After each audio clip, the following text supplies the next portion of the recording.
ಜೀವನ ಇಷ್ಟೊಂದು ಬೇಗ ಬದಲಾಗುತ್ತೆ ಅಂತ ನಿಜವಾಗ್ಲೂ ನಾನು ಅಂದ್ಕೊಂಡಿರಲಿಲ್ಲ. ನಿನ್ನೆ ತನಕ ನನ್ನ ಫೋನ್ ದಿನಕ್ಕೆ 100 ಸಲ ರಿಂಗ್ ಆಗ್ತಿತ್ತು. ಇವತ್ತು ಒಂದು ಮಿಸ್ಡ್ ಕಾಲ್ ಕೂಡ ಇಲ್ಲ. ನಿನ್ನೆ ತನಕ ಹೇಗಿದೆಯಾ ಅಂತ ಕೇಳೋರಿದ್ರು, ಇವತ್ತು ಇನ್ನು ಬದುಕಿದೆಯಾ ಅಂತ ಕೇಳೋರು ಕೂಡ ಇಲ್ಲ. ಕೆಲಸ ಹೋಯ್ತು, ಅವಳು ಕೂಡ ಹೋದ್ಲು. ಈಗ ನನ್ನ ಜೊತೆ ಉಳಿದಿರೋದು ನನ್ನೆರಳು ಮಾತ್ರ. ಅವಳಿಗೆ ನಾನು ಸಾಕಾಗಲಿಲ್ಲ, ಕಂಪ್ನಿಗೂ ನಾನು ಬೇಕಾಗಲಿಲ್ಲ. ಹಾಗಾದರೆ ನಾನು ಯಾರಿಗೆ ಬೇಕು? ಗಂಡಿನ ಜೀವನ ಅಂದರೆ ಅಳೋ ಹೊರಗಿಲ್ಲ.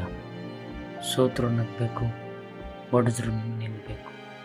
ಯಾಕಂದರೆ ಗಂಡು ಬೀಳೋದನ್ನು ಜಗತ್ತು ಸಹಿಸ್ಬೋದು, ಆದರೆ ಬಿದ್ದ ಜಾಗದಲ್ಲಿ ಕೂತಿರೋದನ್ನು ಮಾತ್ರ ಶ್ರಮಿಸಲ್ಲ.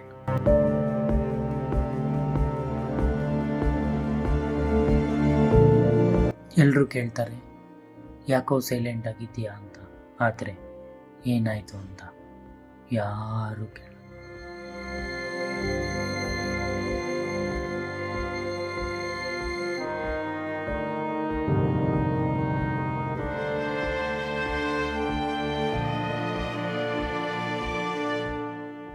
ಒಂದೊಂದ್ಸಲ ಅನಿಸುತ್ತೆ, ನಾನು ಕಾಣೆ ಆಗ್ಬಿಟ್ರೆ ನನ್ನನ್ನು ಯಾರು ಹುಡುಕ್ತಾರ ಅಂತ.